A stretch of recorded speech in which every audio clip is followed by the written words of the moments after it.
Great. I call this meeting to order. The board secretary will now call the roll call. Chair Mejia. Here. Vice Chair Yorbe. Here. Secretary Treasurer Rawlings. Present. Director Almeida. Here. Director Angeles. Present. Director Kemp. Here. Director Sutton. Director Sutton has been excused. We have a quorum. Great. Thank you. Now Elizabeth Brown represents the March 2026 Employees of the Month. Thank you. Good afternoon, Chair Mejia, members of the board, Mr. McDonald, and all others assembled here today. I am Elizabeth Brown, Executive Director and Vice President of Organizational Development and Administration. In support of LBT's strategic priority of fostering employee engagement, it is my pleasure to acknowledge the Employees of the Month for March 2026. The Employees of the Month for March 2026 are Sophie Devon Chum, also known as Peter, Alex Ariola, and Irma Pamplona. Bus operator Sophie Devon Chum, also known as Peter, has been with LBT for 17 years, and this is his second Employee of the Month nomination. He is currently assigned to LBT 2. Peter consistently demonstrates compassion and professionalism and maintains a calm, composed presence that positively impacts customers and his colleagues. He has built a reputation for reliability, demonstrated by his timely departures from the bus yard and consistent on-time performance. In addition to his excellent safety record, Peter arrives for each shift prepared and represents LBT with a positive attitude. Mechanic Alex Ariola has been with LBT for 30 years, and this is his 5th Employee of the Month nomination. He is currently assigned to LBT 1. Alex approaches repairs with creativity and strong problem-solving skills, while maintaining high standards of safety and reliability. He regularly assists new mechanics in understanding graveyard operations, helping ensure buses are ready for service. Alex demonstrates strong leadership and teamwork through his positive attitude and willingness to share knowledge with his colleagues. Alex is a valuable asset to LBT, consistently contributing to the safe and reliable operation of our fleet. Irma Pamplona serves as a financial analyst and has been with LBT for 10 years. This is her 4th Employee of the Month nomination. Irma regularly shows initiative, ownership, and leadership through her efforts to find meaningful solutions for customers and the organization. Irma recently identified a pattern of higher no fare or short fare activity and used it as an opportunity to better connect eligible customers to LA's Metro Life program, which offers subsidized fares for public transit. She went beyond her regular responsibilities to collaborate with other departments to improve the customer boarding experience and customer access to available resources. It is my pleasure to now present these valuable members of the Long Beach Transit team via video.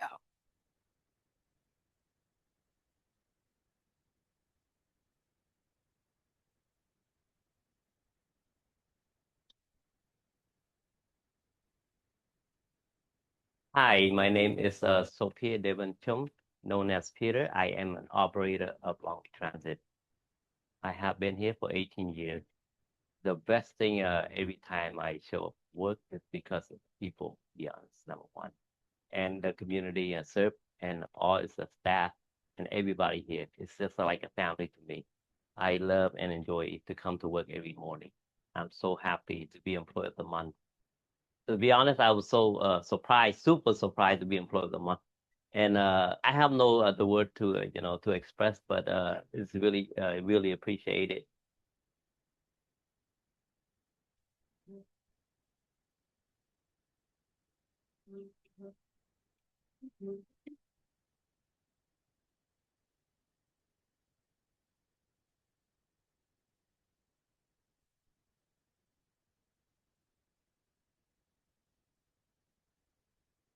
Hi, my name is Irma Pamplona. I'm the financial analyst and I've been at Long Beach Transit for 10 years. My favorite part about working at LBT is all the people that I get to work with, from seasoned employees who bring so much experience and insight to new employees who always bring a fresh perspective to projects that we're working on. So I really like working with them because they will always help me to grow professionally and personally. I feel really honored to be selected as Employee of the Month. There are so many people here who do amazing and incredible things at the office. So to be in the ranks of them is something that's really meaningful to me. Also, being Employee of the Month is also a reminder and a motivation to keep going, to keep pushing, and to keep working with my team and the rest of the agency to achieve the goals that were set earlier this year.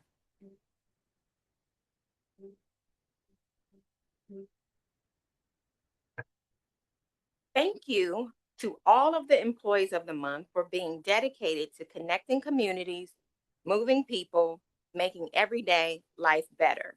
Thank you.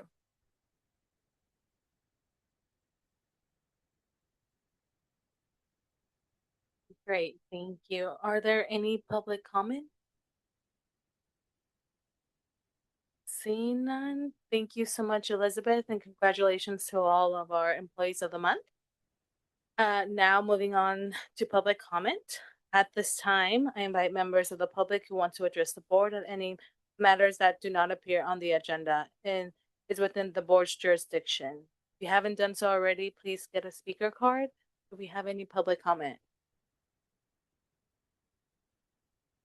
All right, seeing none. Moving on to now, Ken McDonald will present the agency report. Good afternoon, Chairman here, members of the board, and all who assembled here today. I am Kenneth McDonald, President and CEO of Long Beach Transit. My monthly agency report will highlight some of the accomplishments and ongoing activities centered around our strategic priorities. Our strategic priorities are improve safety and service quality, exercise financial accountability, foster employee engagement, enhance our customer experience, and promote community and industry focus. Last week, on March 18th, the transit industry celebrated National Transit Employee Appreciation Day.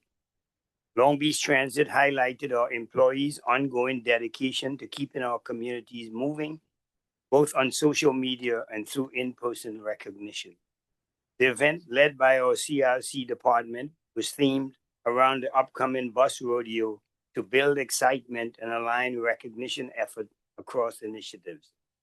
Employees at all facilities receive a to-go lunch and a custom red bandana, which is in front of every board member here, so you can wear to the rodeo, which has also been provided to the board, reinforcing our appreciation and strengthening our team spirit. This celebration supports our continued commitment to employees and employee engagement and fostering a connected agency. Now I will share a social media reel, which has gathered over 8,000 views across platforms. And to the right of the photo from the events, you can see photos of the events that occurred on the 18th. Happy Transit Appreciation Day. Happy Transit Appreciation Day. Happy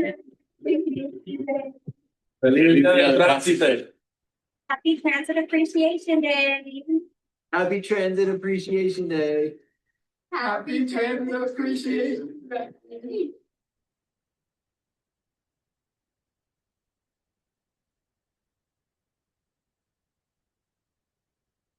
I would like to now highlight an upcoming event that LBT will be hosting this weekend. On Saturday, March 28th, we'll host the 5-star rodeo at LBT2, a safety-focused competition featuring operators and technicians from Long Beach and Long Beach Transit and 7 additional regional agency. We anticipate welcoming regional and local attendees throughout the event.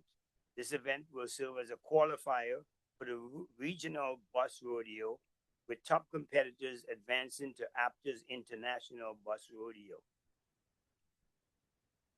As you can see on the screen, this video highlights yesterday's practice session with some of the participants in this agency. The competition will run from 8 a.m. to approximately 1:30 p.m. when we'll hand out the awards. Board members are welcome to attend if their schedules allow, and may follow up with the board secretary if you have any questions about the road. In recognition of National Procurement Month, LBT procurement team hosted its second annual celebration, which included the first internal procurement award ceremony as part of a broader staff engagement event which featured educational games and activities. The event recognized staff across the agency for their contribution to effective and strategic procurement practices, with focus on cost stewardship, early planning, support of local businesses, safety enhancement, and cross-departmental collaboration. I'd like to highlight the specific award for local procurement. The IT department was named this year's Local Economic Champion for its intentional shift towards suppliers within LA County and surrounding areas, strengthening our regional economy, improving responsiveness, and building lasting vendor partnership. This effort also reflects the broader agency-wide progress, with local and county-wide spend increasing from $22.1 million in FY24 to $38.8 million in FY 2025. This mostly is driven by whenever we buy buses and the spending that we do, and we try our best to increase this in our local area. This event reflects how LBT continues to evolve its procurement practices while reinforcing the agency's procurement role as a strategic partner in delivering value, supporting our local economy, and driving operational efficiency. Thank you to the procurement department. In the agency's effort to promote community and industry focus, staff has participated in various community events this month. In March, the community relations team participated in 2 community outreach events, strengthening LBT's presence and engagement across Long Beach. At the Bixby Knolls First Friday event, team members engaged directly with residents, promoting weekend ridership and local bus routes. Additionally, the team conducted outreach at Link Housing Zephyr Apartments, connecting with senior residents to raise awareness of LBT's programs and services, including the Reduced Fare Senior Tap Card, the LIFE program, and Dial a Lift. Team members provided hands-on assistance by helping residents enrolled in the Reduced Fare Senior Tap Card program and encouraging their use of nearby transit routes. I'd also like to highlight a recent partnership with the Mayor's Office, where Long Beach Transit helped provide transportation for local students to attend the core to career events at Cal State Long Beach. We heard directly from participants that many would not have been able to attend without the support of LBT, and we are proud to have assisted to ensure strong representation for Long Beach at the statewide event.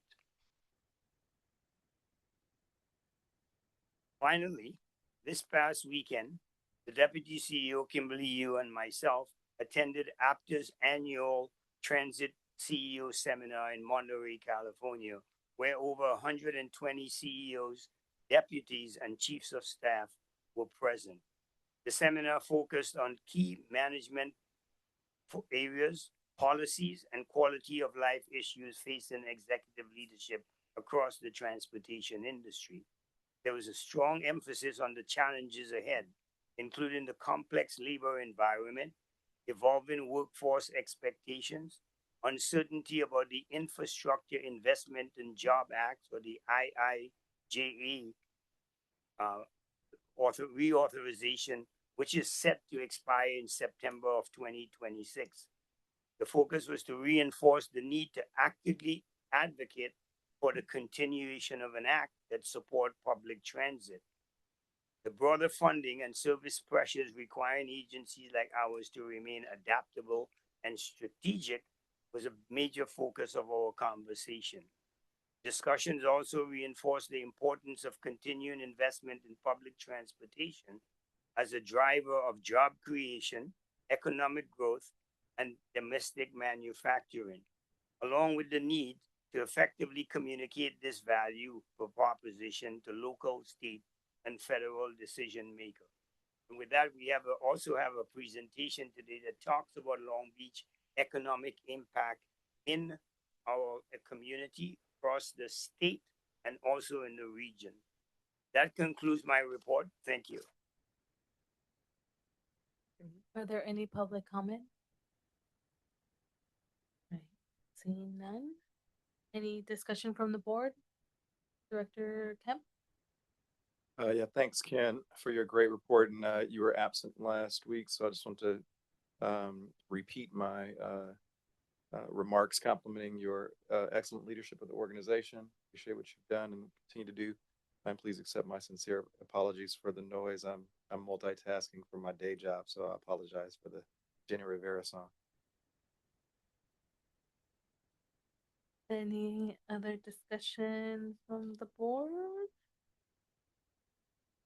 Thank you, Ken. Now James Almada will present a board report. Thank you, Chair. Good afternoon, fellow members of the board, attendees of the meeting, and staff. The Finance and Budget Committee held our first meeting on March 2nd, kind of reestablishing this committee from a few years back. I was joined by Director Sutton and City Representative Kuntz. At the meeting, staff was asked to provide an overview of several key financial topics, including FY26 actual revenue compared to budget, FY26 year-end projections, FY27 preliminary funding marks, and FY27 budget assumptions.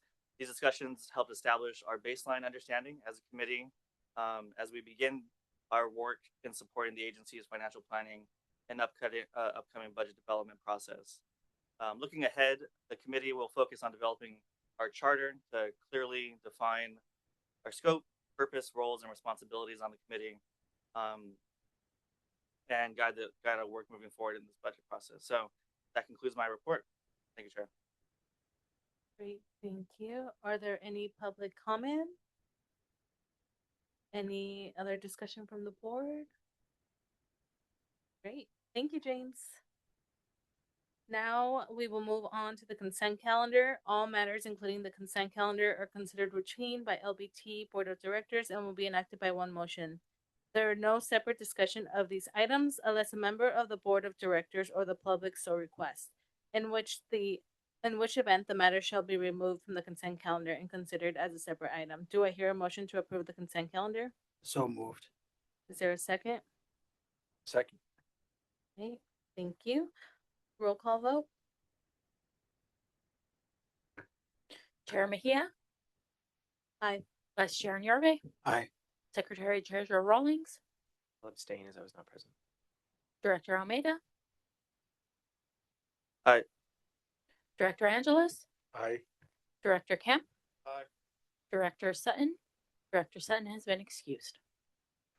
The motion carries. The consent calendar is now approved.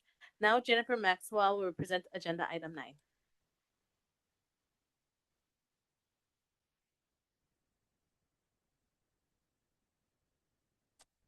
Hello.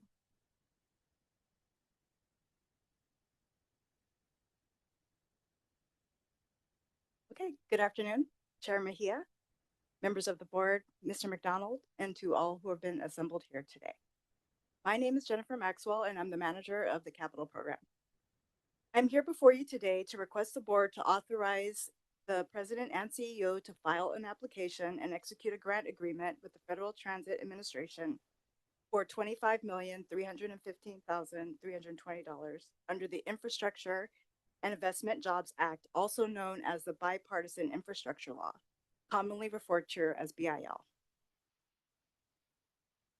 To provide some context for this request, I'll start with an overview of the Bipartisan Infrastructure Law, followed by Long Beach Transit's eligibility and the FY26 capital program, and then conclude with the requested board action.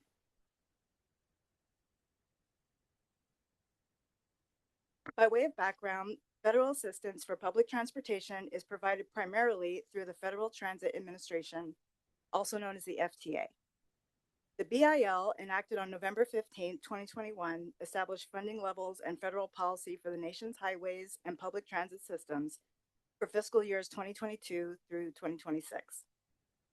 The Bipartisan Infrastructure Law authorizes up to $108 billion for support for federal public transportation programs, including $91 billion in guaranteed funding.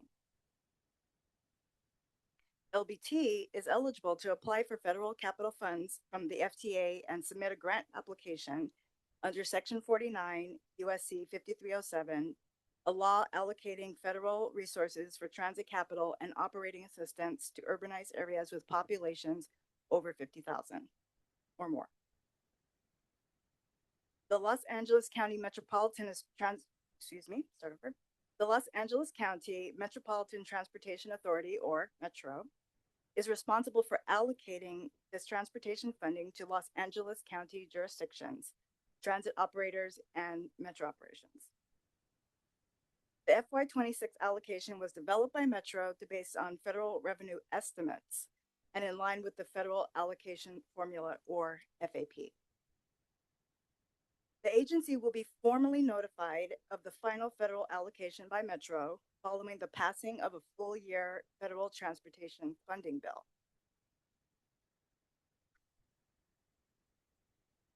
At the time of the printing of the FY26 budget book, the FAP published an amount of $22.8 million as LBT's allocation, depicted here in green on the pie chart.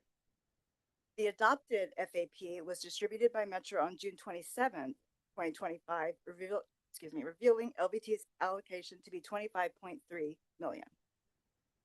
The FY26 federal funding comprises 56% of LBT's $45.2 million total capital budget approved by this board last May.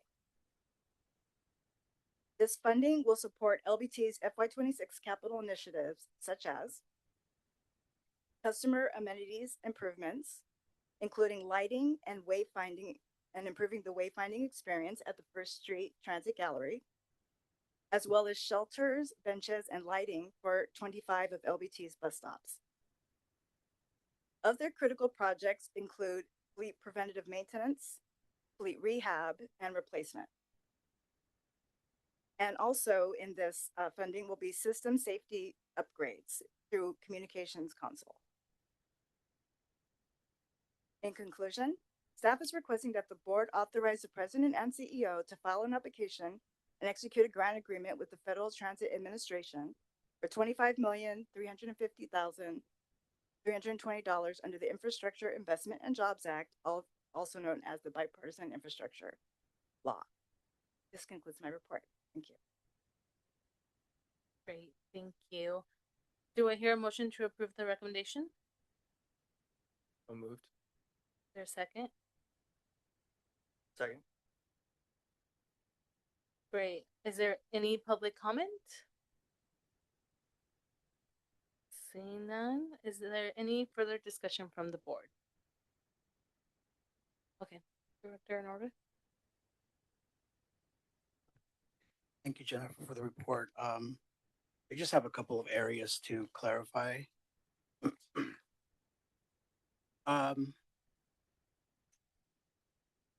Were both unions, ATU and AFSCME, consulted in the development of this reporting resolution? Consulted in the preparing of this grant resolution? Yes. Or did they give you any feedback before you prepared the resolution? No, sir.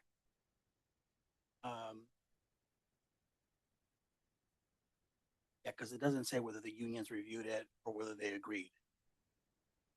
So when we apply for grants, the union don't have to agree or disagree. We apply for the grants based on the work that we have. So that is not it. It doesn't have a union agree or disagree in applying for grant. Isn't this one of the laws where the unions have to be at the table? No, none of our grants are required. There's a task where the union has involved with our public safety program that they have a sign off on it, but that's the only program they have a sign off on. Thank you. Any further discussion from the board? Okay. Seeing none, I'll for vote. Chair Mejia? Aye. Vice Chair Nure? Aye. Secretary Treasurer Rawlings? Aye. Director Almeida? Aye. Director Angeles? Aye. Director Kemp? Aye. Director Sutton? Director Sutton has been excused. Great. The motion carries. The recommendation to adopt the resolution authorizing President CEO file an application and execute a grant agreement with the Federal Transit Administration for $25,315,320 for eligible funding provided through the Infrastructure Investment and Jobs Act, also known as the Bipartisan Infrastructure Law, is approved. Now Lisa Patton will present item number 10. Good afternoon, Chair Mejia, members of the board, Mr. McDonald, and to everyone assembled here today. My name is Lisa Patton, and I'm the Executive Director and Vice President of Finance and Budget.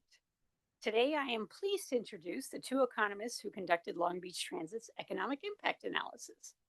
We are joined today by Dr. Seji Steinmetz and Dr. Robert Kleinhens. Dr. Steinmetz previously chaired the Department of Economics at Cal State University, Long Beach, and has recently begun a new role as Dean of the College of Business and Economics at Cal State LA.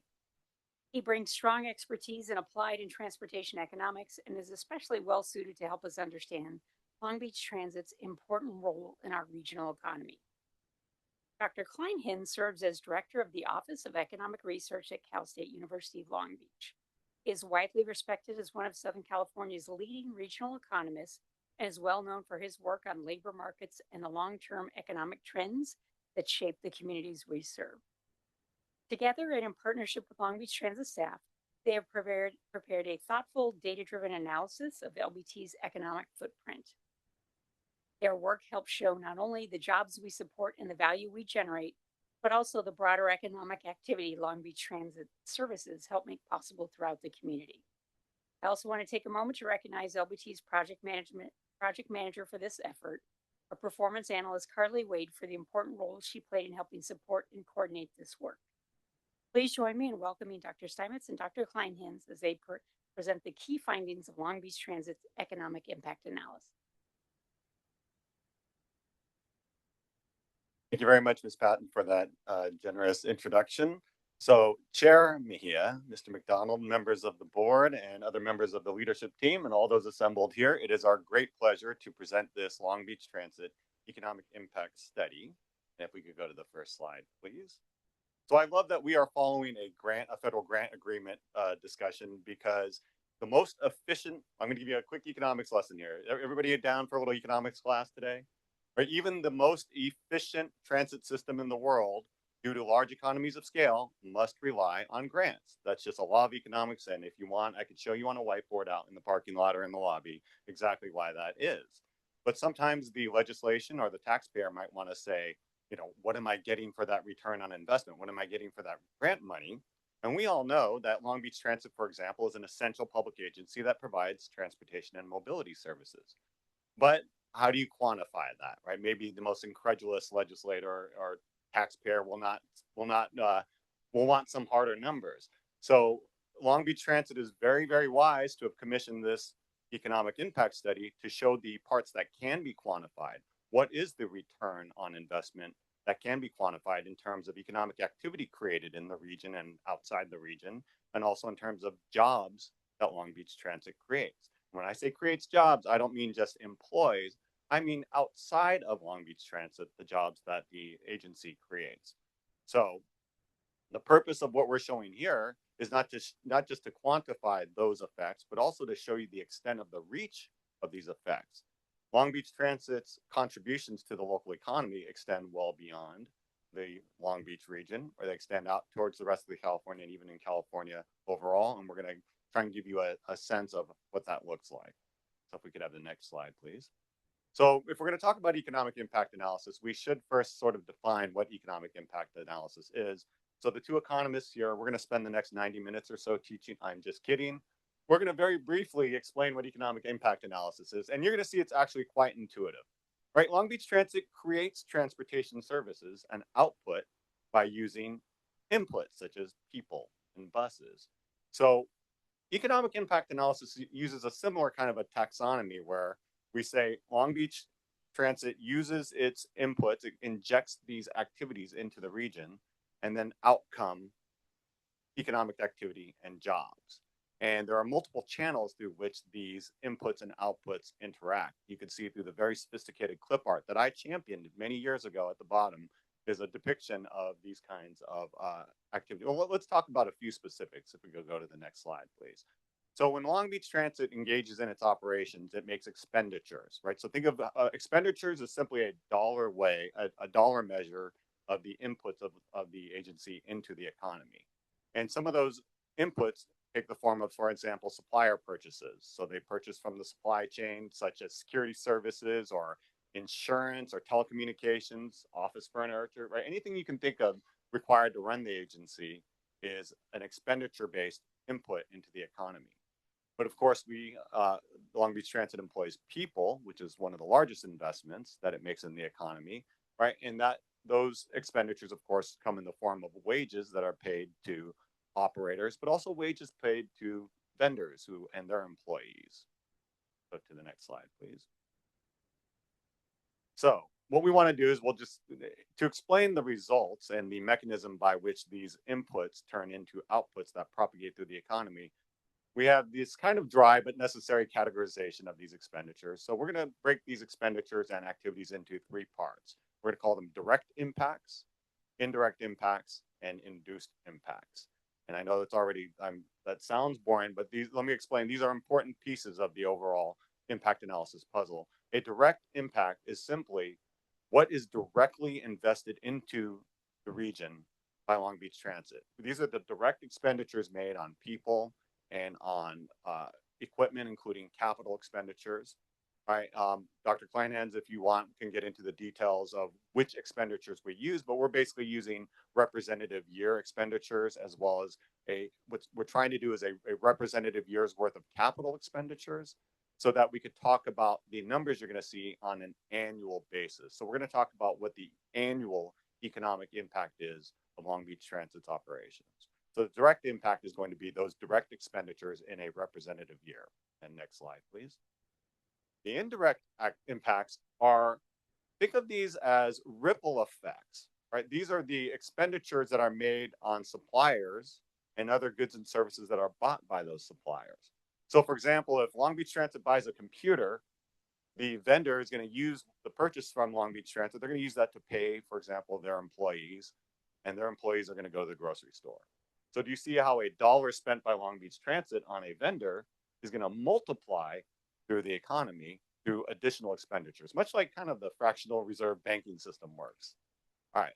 And likewise, there are induced impacts. These are the wages paid to Long Beach Transit's employees.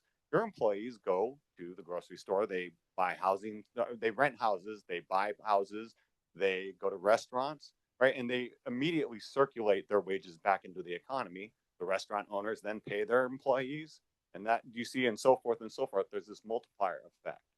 So if we were to add all those effects up, the direct injection of economic activity into the economy by Long Beach Transit, if we're to add that to the ripple effects or the multiplier effects of their activities, what we're going to get is a total economic impact, which is the sum of all those effects. Okay, let me say that more succinctly then.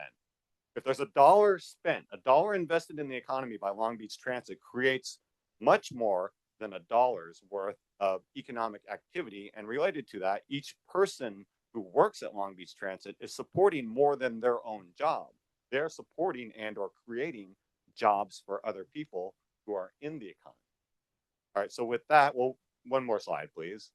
There are some adjustments, there's some technical things that we won't get into for the sake of time, but I just, as economists, through these tools and years of expertise, we have come up with ways to pretty accurately measure the sum of these ripple effects. And to give you the results, I'm going to bring up Dr. Kleinhans. Good afternoon, everyone. That was the entertainment portion of this afternoon. Thanks, AG. So I'm going to dig into the numbers. First, I'm going to give you some historical perspective with this first slide. So based on data that we received from the staff at Long Beach Transit, to whom we have a lot of gratitude because there was a lot of work involved on the staff side to get the information to us that we needed to be able to do this. The left-hand side figure shows the recent history of expenditures on a fiscal year basis for Long Beach Transit. So 10 years or more ago in 2015, it had just under $100 million of expenditures. By 2024, that was up to just over $140 million.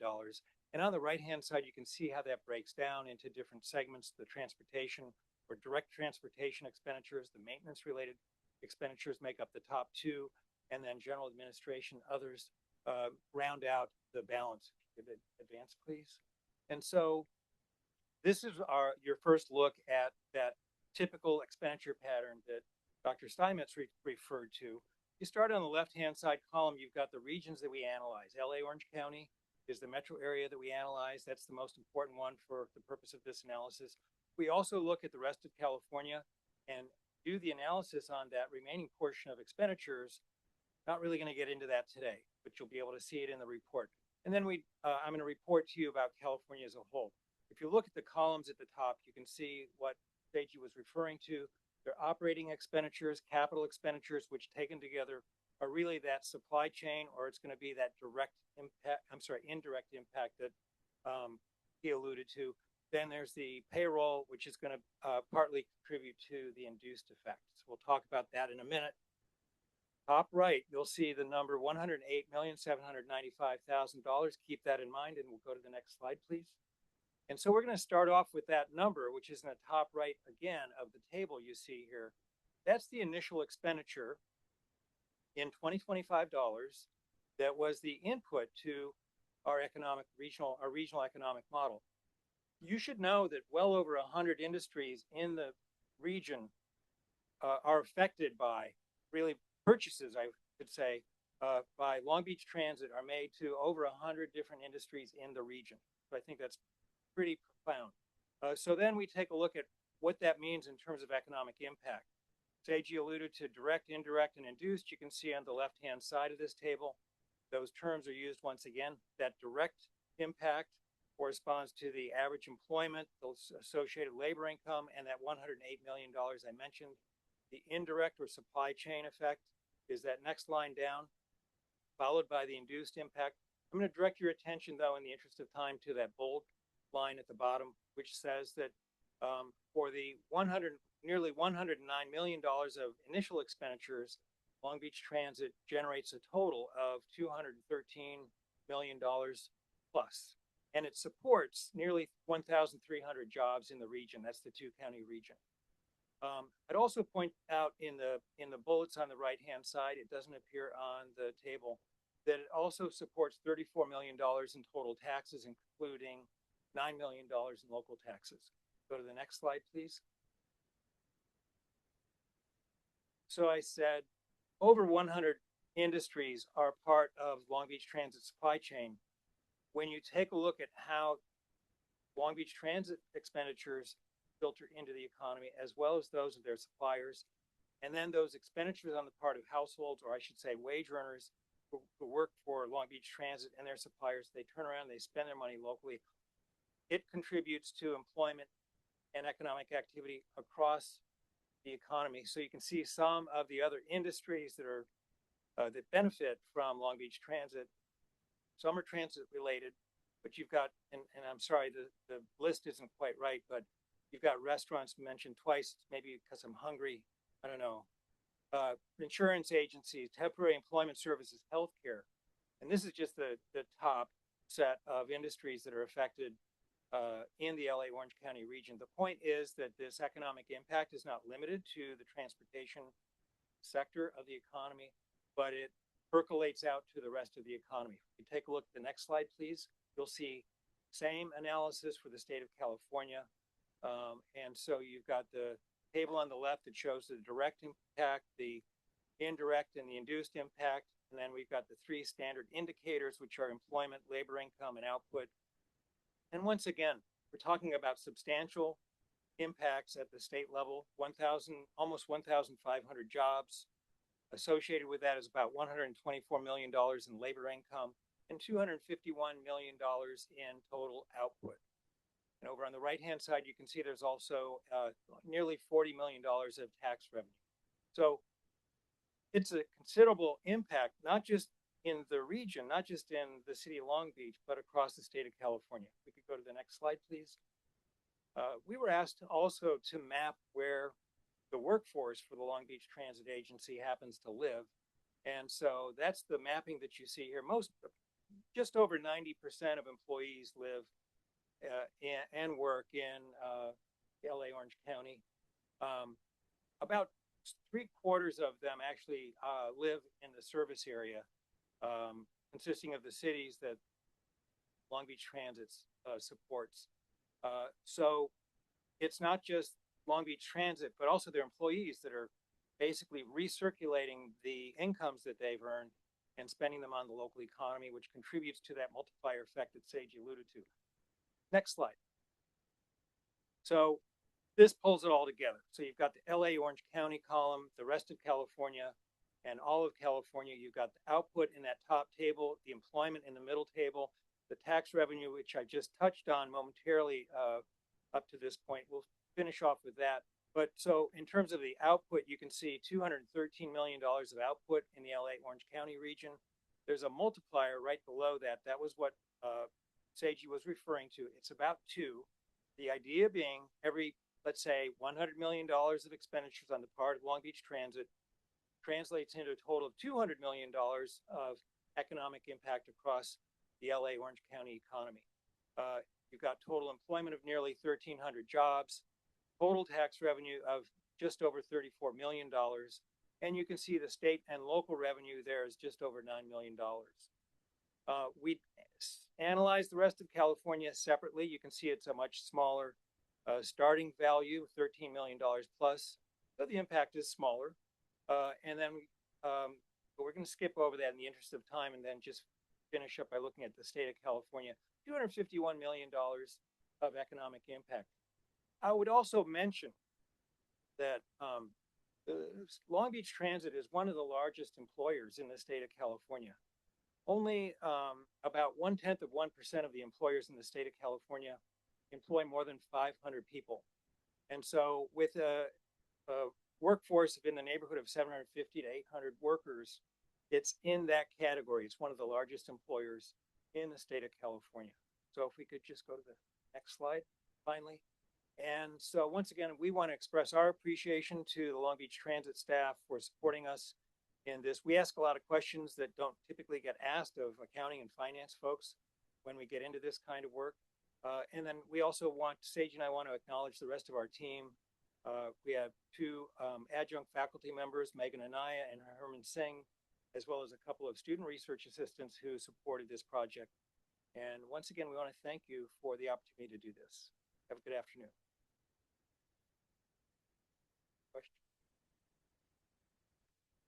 Are there first any public comment? All right. Any discussion from the board? Okay. Thank you very much for the report. Clearly, the report underscores LBT's broader contributions to the economy in both LA, Orange County, and the state. I'm just curious to know why you didn't include a local Long Beach impact. Sure.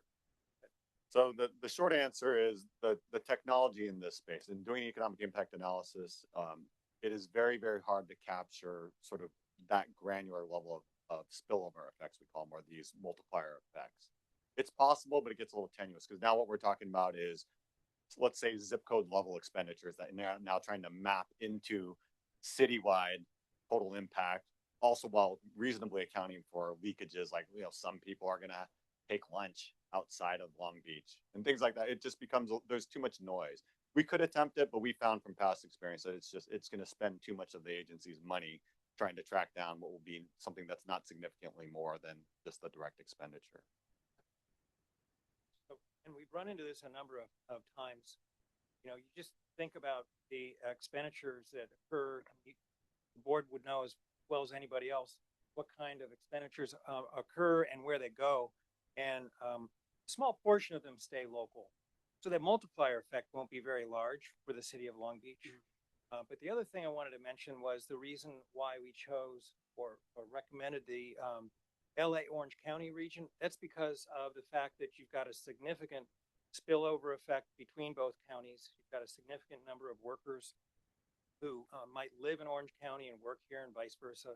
So when we look at most of these economic analyses, especially in the Long Beach area, which is right on that boundary between LA and Long Beach, it makes sense to talk about the entire metro area as the effective functional economic area for analysis. Thank you. And a second question I have, and this is just, I'm curious why your report did not include a tie-in to equity and community benefits. I mean, those are obviously important objectives. The problem is it's outside expertise. I mean, we would love to do that. But trying to quantify, for example, the economic benefits of those, which are large and palpable, but it's a little too heroic to try and put that into a report like this. Transit agencies' annual report and so on. So definitely not our area of expertise. Director Almeida? Well, thank you both so much. I always find these reports fascinating to learn more about the impact. I did have one question just on the top 5 sectors impacted. Is this ranked, or is this just or is there a ranking available for the top 5 sectors impacted? Yes, I think there. So we turned some of the descriptions into more easily understood descriptions. If you look at the report, they're going to be there will be a ranked set of top 5, both in terms of employment and in terms of output. And you saw, we talked about both jobs and output. I think it's important for us to convey to you that when we talk about economic impacts, we often first think about jobs because that's the most typical indicator that pops up. It's important, but this output measure is also quite important because oftentimes we've got industries that seem to contribute a whole lot more on the job front, and others that contribute a whole lot more on the economic output front. Got a nice balance with this, with the impact of the agency. Thank you. I'll just add. So, there is a ranking available, and that's for every region as well about which of the industries that are impacted. The simplification is really for presentation purposes, but I think maybe it's a good opportunity to underscore there are thousands of expenditure mechanisms. So if you're wondering about the scale of this operation, the incredible effort by the Long Beach Transit team to provide this information, Charlie's contributions to wrangling everybody together to get this, there are thousands of different categories of input into the economy and thousands of channels through which these propagate. And the job of this team was to, as best as possible, map those inputs into outputs to make the most faithful estimates of how those effects ripple throughout the economy.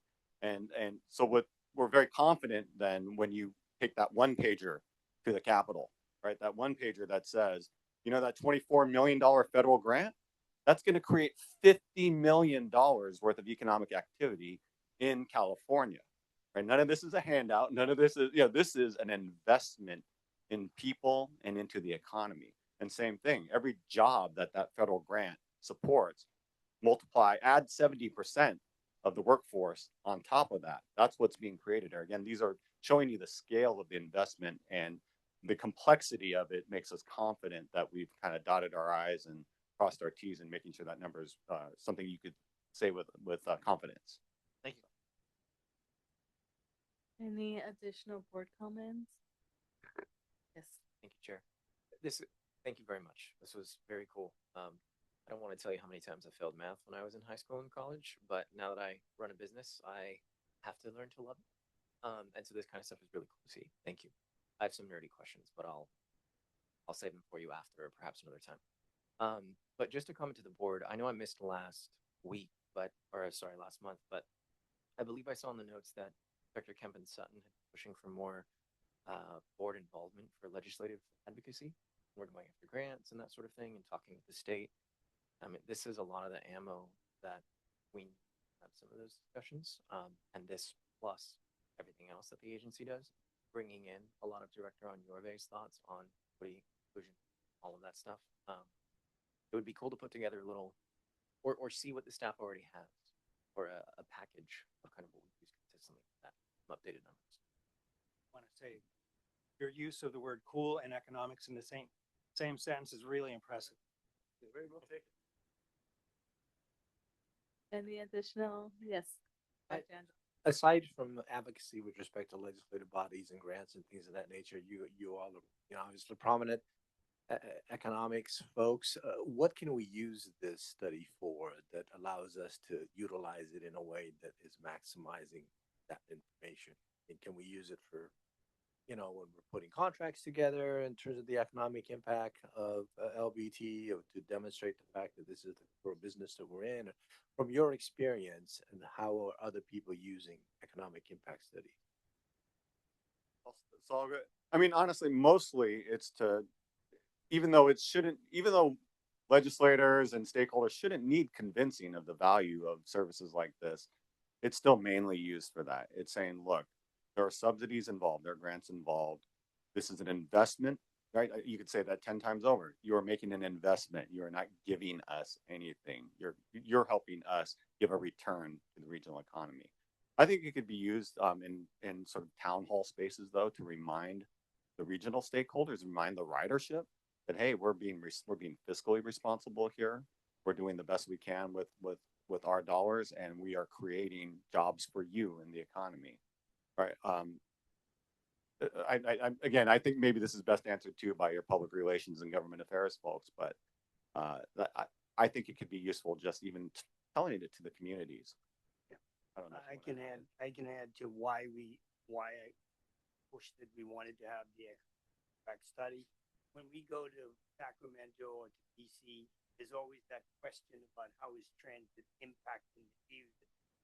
So we started looking at this. I think this is the second or third time we've done it, that we started looking at how we take this information together with which the next presentation that come up to talk about our customer. So here's the economic impact of what we're seeing with the dollars. What are our customers saying? So we marry those together in terms of the message that we take about why you should invest more in Long Beach Transit. So that was the intent of why it was done.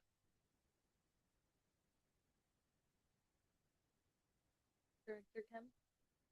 Yeah, thanks, Madam Chair. And thank you all for such a exciting presentation. I'm surprised nobody has said it yet, so I'll go ahead and do it. Go Beach. Second, and I apologize if you just said this, Ken, but my ears are like blowholes when math is being talked about.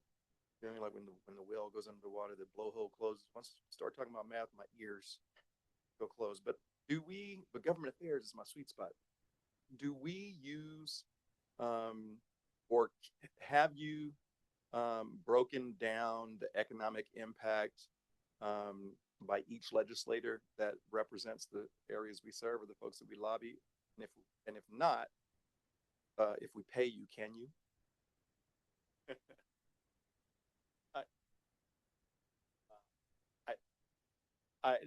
Technically, honestly, I would not spend that money on us. It would be so expensive.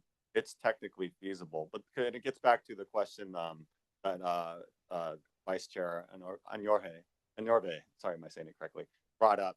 It's once you get that fine, if you're trying to say what is the impact on this particular region, it gets very noisy in the data. Yeah, go ahead. So the basic geographic unit for this type of modeling is a county. And so That's why, in answer to your question about drilling down to Long Beach, it becomes more difficult to get more granular, as you point out. So at the county level, we're good.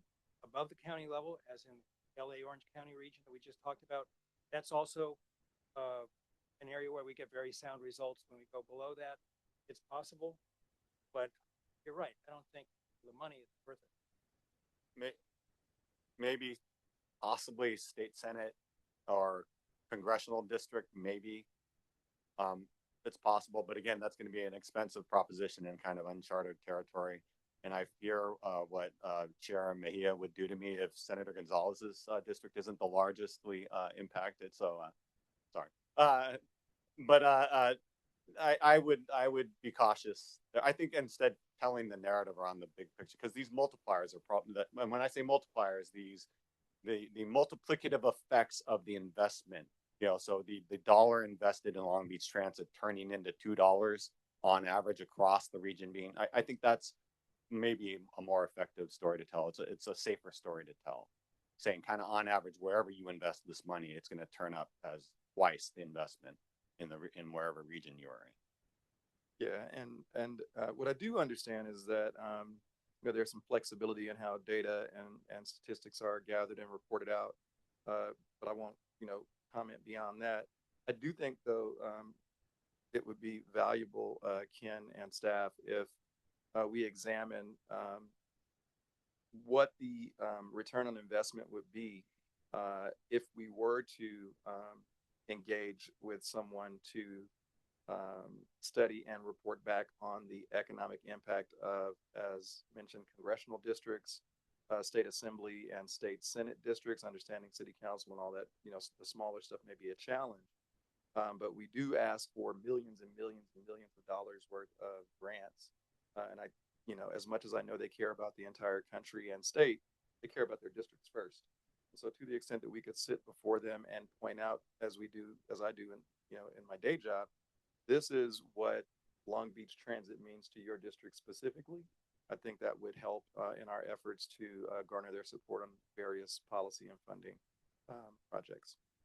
And so we use this a lot with the folks that we touch, because the representative both in Congress and with the senators that we talk about, this is how we show where Long Beach Transit, because we go in 14 different cities, they represent different parts of those areas. So we share the whole, like we're gonna meet with Garcia, we go over exactly how this is impacting his area, but that where Long Beach Transit provides the service. So we've never gone. That's the challenge, is the cost. These are not cheap, and we have to look at how we utilize the funds to tell us the impact. So we do share this with all of the Congress folks when we get. Yeah, and I appreciate that, but I would like us to examine what the cost is to do it for the congressional districts specifically, and for the state and assembly districts specifically, knowing that they encompass multiple cities. And if the juice is not worth the squeeze, and we determine it's not worth that investment, then great. But I can tell you from my experience, and when I am sitting before an elected official, they are most interested in what's happening in their district. And I understand that cities are a challenge, but again, if we could just look at what the larger chunks are and then make a determination as to whether or not it's worth the investment, I'd appreciate it. Okay. Any additional board comments? Just want to say thank you. I always enjoy my economics class. It was so very exciting. I would like to propose something. I think this data, and hearing from the board about how we can share this with the community, I wonder if maybe this is something that we can use as a graphic that we can share on social media. Like, this is our economic input. I think that would be really helpful since we do such a great job on our social media and graphics. I think that'll be something cool to share with community in that way. So really appreciate it. Thank you so much, and have a good day.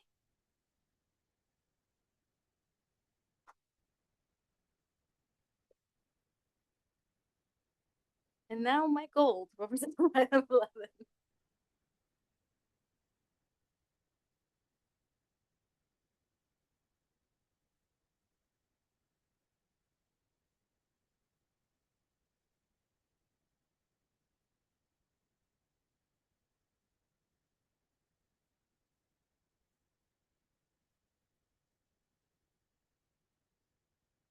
There we go. All right. Well, good afternoon, Chair Mejia, members of the board, CEO McDonald, and all assembled here. My name is Mike Gold, and I'm the Executive Director and Vice President of Customer Relations and Communication. And I'm here to present the 2025 Community Value and Customer Survey data. So today's data day, right? You just got data. The only thing we're missing is an excellent report from Lisa talking about finances, and then you'd really be kind of steeped in the data today. So I'm going to jump into this. And if you recall, a year ago, I did present similar data, and I also included a transit safety survey, which is not included this year because that was a one-time survey that was mandated by the state. So in today's presentation, I'm going to review an overview of the Community Value Survey, and that's going to be followed by the results and some top takeaways. Then I'll discuss the customer survey, and I'll again provide an overview and the top takeaways. And I'm going to end with some kind of overall takeaways, things that we can take away from both surveys. So if you're ready, we're going to dig on into this. We're going to start with the Community Value Survey. So this survey is designed to gauge how the community feels about Long Beach Transit and what they believe the value is that we bring to the communities that we serve. It's important to note that how this survey was conducted, it was a random survey and postcards were were mailed to residents within our service area, the entire service area, and then people were followed up via social media and email to encourage participation. We contracted with a firm named ETC, and this is the second year that they have conducted this survey, and they do this work on our behalf. There's a 95% confidence level with the 459 surveys that were completed. And with all of our surveys, they were available in English, in Spanish, in Khmer, in Tagalog, actually in a lot of different languages that any customer or community member wanted. We collected more surveys this year than last year. And it's also important to note that the responses from this survey come from the entire community. So that means both customers and non-customers alike. So it gives us that overall impression of, what they think about us, what they feel about it. So now we'll get into some of the data. So first, with the 459 people we surveyed, here are the demographics. And we closely matched the demographic profile of the communities that we serve according to the last census. So what does that tell us? It tells us that the randomness and the way this survey was conducted, they mirror the communities that we serve. So we got a good sampling of the community in the community survey. You could see here that the language that most of the respondents noted that they speak at home is English. And for those that noted they speak a language other than English at home, 98% of the community said they speak or understand English well or very well. This next stat, so this is important. We asked people, are you aware of Long Beach Transit? 92% of the people in the communities that we serve are aware of LBT and the services we provide. And there's no change in this number from last year. It demonstrates that we have high brand recognition. You can also see here community ridership. So here, occasional customers are defined as those riding once a month or less, and roughly 1/3 of the community at large rides LBT. 12% ride occasionally, 30% have said they've never ridden Long Beach Transit. And again, that's about the same as last year. When we ask customers who used to ride, why did they stop riding Long Beach Transit? 24% said it takes too long, and 20% note safety concerns. Overall, about 22% say that they stopped riding due to life changes, which might be they changed jobs or they changed education. And about 11% said Long Beach Transit just doesn't take them where they need to go. When we look at their overall rating of Long Beach Transit by the community, it has increased year over year, with 71% noting that Long Beach Transit is rated as good or very good, and that's up by about 5%. So now we wanted to say, how valuable are we? How valuable does the community feel we are? 86% say that we are of value to the community, while 57% say we are of value to them personally. So there's no change in this data from last year. And the overall, what does that tell us? It tells us that the community recognizes that we provide value, and we provide value to those with limited transportation access, which is what you're going to see in the next set of data. We asked them, so why do you think that Long Beach Transit is a value to the community? And you can see that most of the community feels that we provide services to those customers that need transportation access, such as somebody with a special mobility need. 87% agree with that. 82% agree that LBT provides affordable transportation. And 81% note that we provide safe transportation alternatives and access to educational opportunities. So then we wanted to say, okay, so how do you feel about our services? And you could see that the community perceives that Long Beach Transit is providing accessible services. 80% agree with that. Our vehicles are safe. We have 80% agreement with that. And as an agency, we're valued as being diverse, equitable, and inclusive. You can also see that the community values investment in Long Beach Transit, with 74% saying that that investment is valuable. And there's a positive perception of our brand at 67%. So generally, when you kind of look at these numbers, you see across the board, our vehicles are perceived as safe. The investment in LBT is valued. Our services are accessible, and 67% have a positive view of kind of who we are. So it shows that we rate highly among the community. What's not shown here is where we have some challenges with perception, and that's with respect to personal safety and security. 45% say they feel safe on buses or at stops. And you'll see later, customers have a little different view, a more positive view of personal safety and security than the community does at large. Next set of data says, okay, what can we do to make you want to maybe ride the system more, to make the system more appealing? And the top responses are 32% said they want more frequent service, 25% say more routes to going to more places, and 25% also note that fares should be lower, which this number did move up from last year. This tells me that maybe we need to do a little more research in the community about the $1.25 fare. And again, I'll get to some takeaways because our fare has remained unchanged for many years. When you look at the results here, rounding out the top 5 in terms of perceptions and how people might want to be encouraged to ride more, we have on-time performance and additional security measures with about 21% saying that would encourage ridership. And when we asked them about, would you ride at all? Only 1% said they wouldn't ride Long Beach Transit under any circumstances. And so that kind of bodes well for us to try to promote ridership maybe on the weekends or at other times. And it's also important to note when you kind of look across here that, you see the top 3 and security and safety is kind of in the middle there. So there's a little bit of a, kind of a dichotomy there with respect to how they feel about it and then where they rank it with, what would encourage them to ride more. So with respect to funding transit, kind of getting on some of the stuff we talked about earlier, when we asked the community, should we invest more in Long Beach Transit, 65% believe funding should be greater. Now, this is a drop from last year, but it indicates strong community support for public transit and a recognition of the value that we provide. And of course, it could also be reflective, that little drop could be reflective of the uncertain economic times that we're in. So next, I want to discuss what's called a Net Promoter Score. And so if you're unfamiliar with the Net Promoter Score, the Net Promoter Score asks people if they would recommend Long Beach Transit to friends or to family. And so to determine that NPS, you categorize people as promoters who say, yes, I would recommend it, and detractors who'd say, no, I wouldn't recommend it, and then the neutrals. You calculate the NPS by subtracting the percentage of detractors from the promoters. And in LBT's case, 39% would recommend LBT to friends and family, 37% are considered detractors. That results in a Net Promoter Score of 2.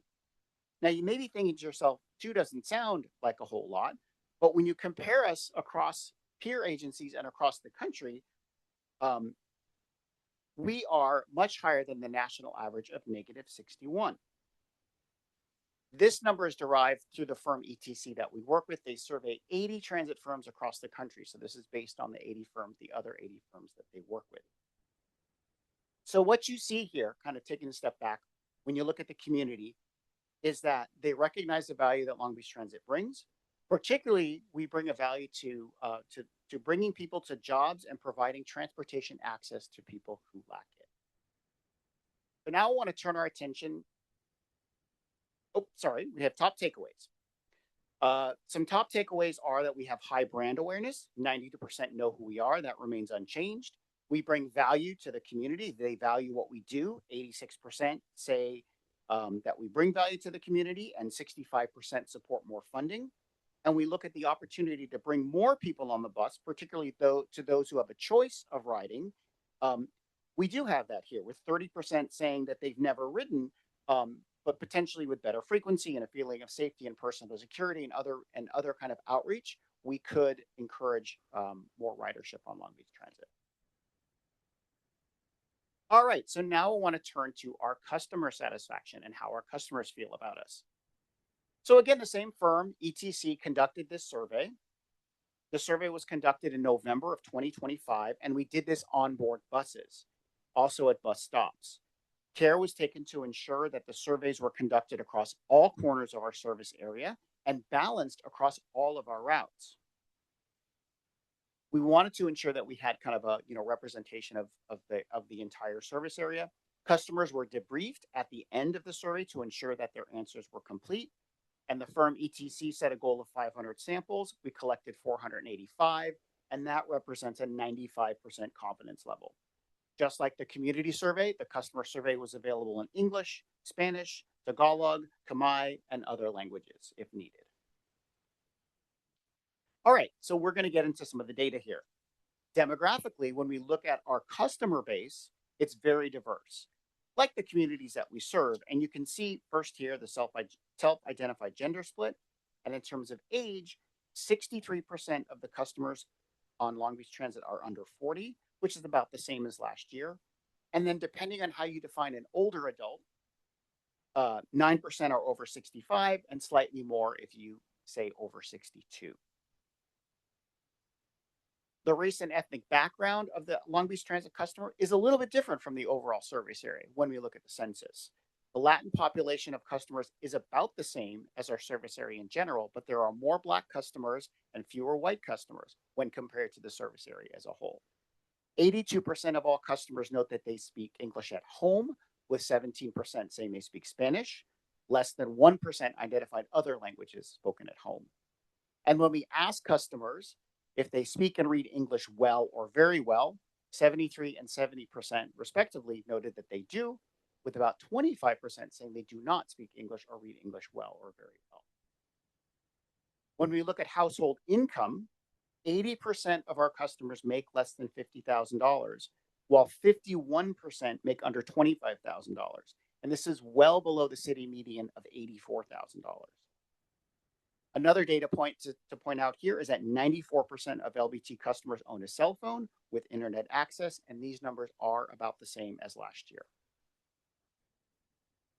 When we ask about ridership, just about half of our customers ride our services 5 or more days a week, with 92% riding 1 to 2 days or more per week. A key stat here is that 71% of our customers note that Long Beach Transit is their only form of transportation. They rely on us. Another data point of note is that of those who ride Long Beach Transit regularly, 45% ride because they say it's convenient. And it means that we have a system that's taking them where they need to go, and they're riding us because we offer them convenience. Typically, when other agencies ask this question, many riders say that they ride because of affordability. We have higher that say it's convenient over affordability, which is a positive stat. So now we're going to dig into why our customers ride. So if you remember from the community survey, it noted that they value Long Beach Transit because we connect people to employment. Well, when we asked our customers, why are you riding Long Beach Transit? 74% say they ride LBT to work and or school. Connecting people to education and jobs, which is what the community values in us, is what they're doing on our bus. So now the next 3 slides are going to show you how we compare to other agencies on some factors. As I mentioned, the firm ETC works with about 80 transit agencies across the country. And so we have benchmarks against those agencies, and it gives us a good idea of kind of how we stack up. Overall, 87% of our customers are satisfied or very satisfied with LBT services, and that compares to 56% nationally. This is unchanged from last year, and this is really high. When we look at other categories of how our customers perceive our service, 62% feel safe from crime on the bus, and 61% feel safe from crime at stops. And this compares with 35% and 43% respectively across the country. And 71% of our customers note that our buses are clean. These numbers, again, are about the same as last year, and you can see across the board we exceed those national benchmarks. 72% of our customers feel that the frequency is satisfactory. 66% perceive that our buses are running on time, and 77% say that they can get to their destination in a reasonable amount of time.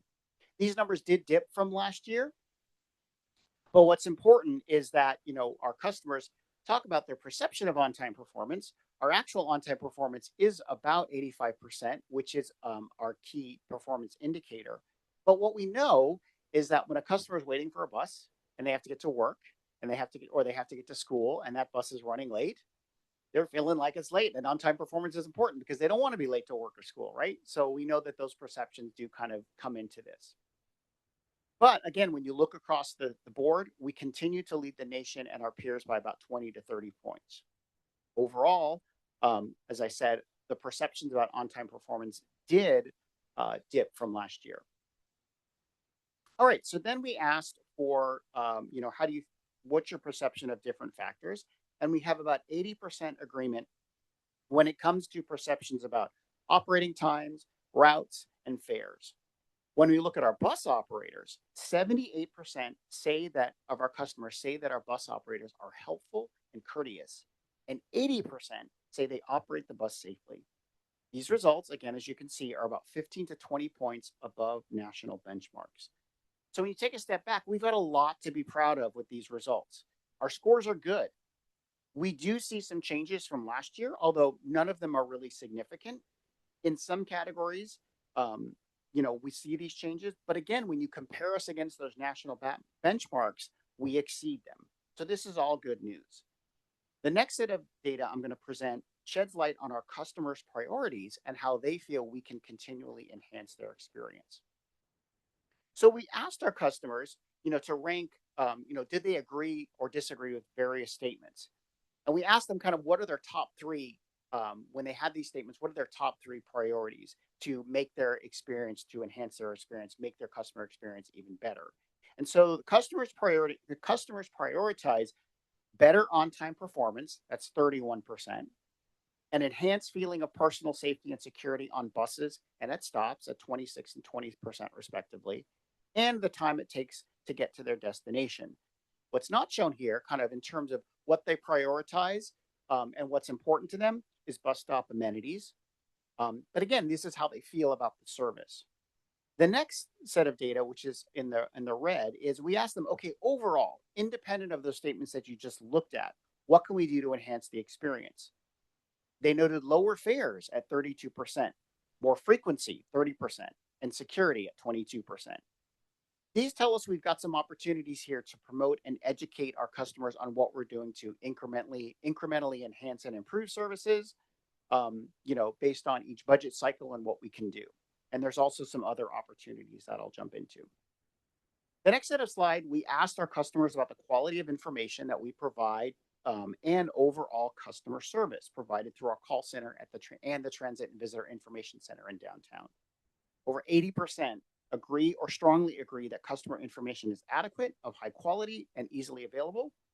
And while numbers about information on service changes and disruptions has rooms to grow, generally our customers feel satisfied, and there are increases over last year. It's important to note that 85% of our customers feel that the customer service they experience in Long Beach Transit is courteous. And as I mentioned, these numbers are an improvement over last year. All right, so now we're going to talk about our customer net promoter score, right? As a reminder, net promoter score is, we say, would you recommend LBT to friends and family? We have our promoters and our detractors and our neutrals. We take the promoters and we subtract the detractors. This is the second year that we've measured our NPS. And this year, our NPS is 58. It grew 8 points year over year. When we compare with other agencies that are surveyed by ETC, Long Beach Transit is 74 points higher than the national average. And this is something to which we should be very proud. Many transit agencies have an NPS in the around 0 or in negative territory. And as an aside, I asked AI, hey, what does a score of NPS mean? And AI said, you're providing world-class service. So here are some top takeaways from the customer survey. We continue to have high customer satisfaction. 80% are satisfied. Our net promoter score grew. Perceptions about on-time performance have dipped, but we do have some outreach to do. And customers generally feel positive about personal security and safety and cleanliness. And when we look at affordability, we've got some opportunities here because of the change in perception. So now let's take a step back. And what do we see when we look across both surveys? We're going to break down our strengths and our opportunities, and starting with our opportunities. On-time performance is higher than our customers perceived, and we have the opportunity to kind of tell our customers this. We do have the opportunity, as we have been doing, to incrementally improve service with each service change. And of course, we have that opportunity to remind our customers about what we do to promote their personal safety and security, such as our Transit Ambassador program. We can also dig into the data about bus stop cleanliness and identify particular areas that might need some special attention when it comes to bus stop cleanliness. When we look at our strengths, we continue to have really high customer satisfaction, high net promoter scores.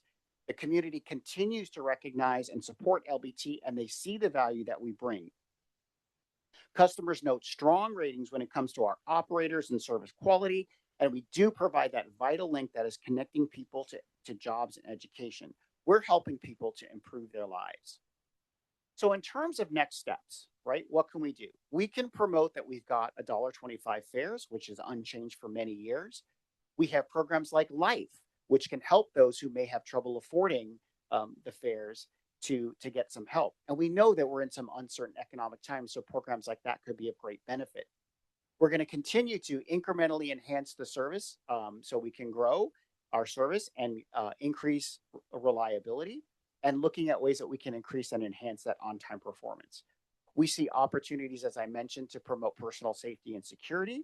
And we know that this is a special opportunity with the community a little bit more than our customers because of that difference in the perception. These surveys, of course, also help us to develop fiscal year 2027 budget, and we look at how we can prioritize projects that feed into enhancing that customer experience. But again, when you step away, these are numbers that we should be really proud of because they're consistent. We have year-over-year consistency and growth in great areas, and our customers and the community continue to value what we do. So thank you. I appreciate you hanging out with me for this lots of data, and I am happy to answer any questions. Great. Thank you, Mike. Are there any public comments?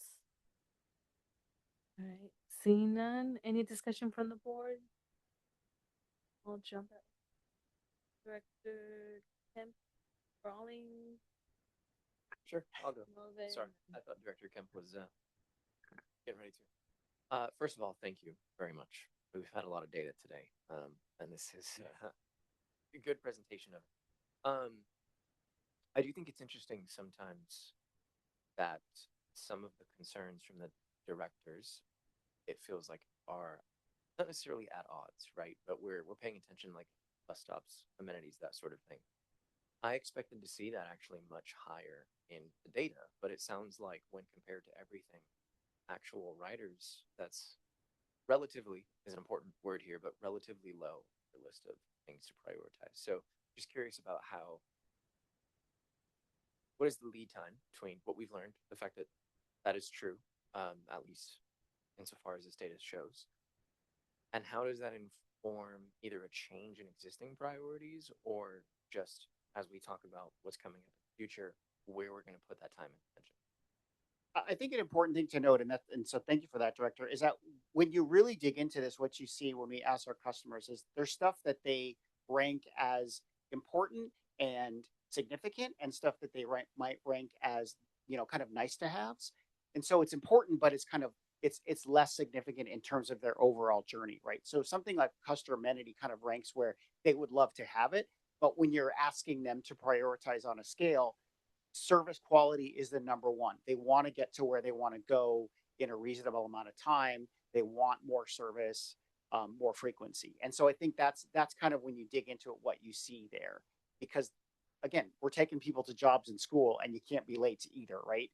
So I think that's kind of where we go, but that's how we, we use that data in terms of how we develop the budget. And then of course, when we're going after funding, there's different kinds of money, right? There could be money that's specific to a bus stop amenity. So we're certainly going to go for that and make those improvements, which you may not be able to use to enhance service quality because that's operational dollars. So I think that's also part of the equation.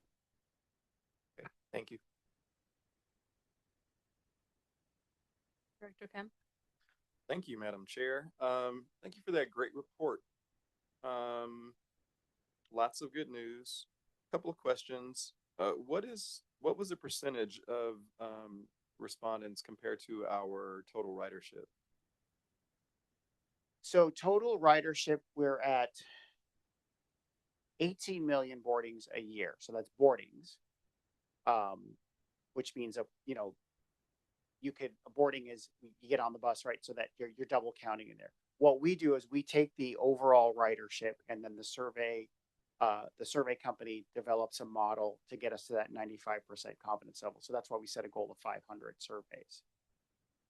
In terms of individuals, I don't know if I know. I would have to look at other people in terms of what the individual ridership is outside of boardings. I don't know if we know that, but 18 million boardings. Great. I'm glad that they met their goal. I would invite us to raise that goal next time. If we have 18 million or some fraction thereof, I think we can get some more info. If we have a larger survey, maybe 1,000 next time. I don't know that that's necessarily a stretch for a survey company as qualified as this, but 500 is the goal. We met it. That's fantastic. No critique there. I think the opportunity for next time is to try to increase that based on what sounds like a very large ridership. Next question. I noted that our largest riding populations are the Latino and Black communities. And I just wondered, what do we do from a marketing perspective to celebrate the cultures that ride on our buses? That's on the community outreach side in terms of where, the events that we participate in and the work that we do. So in terms of how we promote services, we do that in both English and Spanish. So we're reaching our Spanish speaking population. And then where we represent in terms of, the different community events that we go to. And so we tried to cover a broad range of the city and make sure that we're covering, a cross section of the city. So we're not just staying in downtown, for example. We want to make sure that we're getting to kind of all corners of our service area to reach out to the different customers. So I think that's on the community relations side in terms of how we're out there to promote the service, educate the community, and talk about what we do. And so we're out there every week in different groups and different locations. As the CEO reported earlier, kind of some of the CR work that we do to make sure that we're speaking to a broad cross section of the community.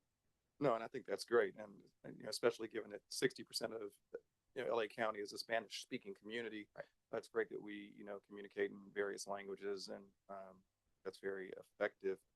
And obviously, I see us out there in these streets when I'm doing my day job in these streets with you, and you're everywhere we are, which is more than I can say for Long Beach State. But my question was not that. My question was, do we or how do we celebrate culture through marketing? And I'll tell you specifically what I'm thinking of if the answer is, or if the question's not clear. Do we celebrate through investing in marketing on the sides of buses or inside the buses so that our ridership feels seen and celebrated for their various cultures during the various times of the year, whether it be Black History Month or Latino History Month or Pride or Asian American Pacific Islander Month? Or how are we celebrating those cultures through marketing investments? And if not, could we? So that, in terms of what we do, that would appear on social. That's where we celebrate different cultures through our social media platforms. In terms of how we do that on the bus, at the moment we do not. We do not do, unless we're not individually, but we do partner with other organizations. But in terms of what we do, we would celebrate different cultures on social media. Well, I would invite you to consider the perspective of one of the 18 million people who get on our bus and ride to get to school and get to work. Maybe get together with the team and the CEO and think about what opportunities there might be to invest in, various nonprofits, advertise on regular TV just to promote special causes, one to grow on or whatever, and view that as an investment in increasing some of these numbers for the communities that we serve, specifically those Latino and Black communities, but certainly for all of the communities that we serve. One of the things that we pride ourselves on here in Long Beach is the diversity. And I think to the extent that our marketing investments inside the buses that they ride on reflect that, it would be a good investment. All of those folks may or may not have social media, and relying on our social media numbers, which are not 18 million, to make those folks feel good, might not be, a complete marketing approach. Okay, thank you. Great. Christopher? Yeah, so thank you. It's really incredible information. And I just, for the board, I hope we think about this information during budget time, because kind of picking up on Director Rawlings' statement, if you look at the community survey and then you look at the rider survey, people want better headways. They want more frequent service. And some things that have been priorities on this body, Wi-Fi and bus shelter amenities are not at the top of people's list in terms of what they're actually looking. I'm not saying Wi-Fi doesn't matter and shelter amenities don't matter, but I think frequency and headways is the most important thing. And I think, I've talked about that, but then it just sort of gets deferred to the future, or it might be part of a future service planning. I think if that's people's priority, then we have to figure out, what are we doing this year? What are we doing next year to improve headways, especially along routes where we already have good headways. How do we get great headways? Like if I'm catching the bus on Anaheim, how can I not have to worry about the schedule? Because I know if I go to a bus stop, there will be a bus there within 5 minutes. There's no reason we can't deliver that along our densest route there. But I just feel like we as a body have more work to do to be more responsive to what people are actually asking for. Thank you. Director Norvit? Thank you. Mike, thank you very much. I appreciate the report. I appreciate the clarity of the data, especially the alignment between the community values and how riders rely on the system. I appreciate the linkage to planning and the budget and the inclusion and accessibility. I have a question about that. Was the disabled community and the unhoused community, which I know is a challenge, were they surveyed? So I couldn't tell you that because, again, the survey is designed to be a cross section of the ridership. So it's set up to make sure that we are in locations and on routes that are representative of the entire system. So, for example, a route that may have higher ridership, we would put more people out there to try to balance this out to make sure that, we're covering all corners of the city and all routes and covering kind of how proportionally people ride the system to get that cross section and get to that 95% confidence level. So when a Latino rider was interviewed or surveyed and that person had a disability, that wasn't counted? Well, I'll have to look at the questions again. We used to ask the question, do people identify themselves with a disability? And I just don't remember off the top of my head if we asked that in this survey or not. But I believe we don't, the surveyor doesn't identify that, the person would self-identify that. Okay. Right. And how about the unhoused and homeless community? We do not ask about housing stats. In terms of one of the takeaways under the customer satisfaction survey, 71% rely highly on LBT as their only transportation. I just want to piggyback on that and state, because I think there's a difference, and it's an important difference. I think that number confirms that Long Beach Transit is an essential infrastructure here in the community, and it's not an optional service, right? Some of us have options. A lot of people do not have options. So in terms of when you say rely, I think it's important to say that it's an essential infrastructure and that people do not have options. I do have some areas of concern, and I don't mean to put you on the spot. Maybe you can come back another time or consider it for future surveys. The safety perception gap and the decline in on-time performance are concerns, along with weak non-rider sentiment and the declining funding support. So there wasn't much said about it, but from a board governance perspective, that's something that I think it's important for this board to ask, inquire, and have a conversation about. I'd also be interested in better understanding the trade-offs required to meet the strong demand for increased service frequency and what operational changes are planned to address the issues. You guys have an excellent messaging.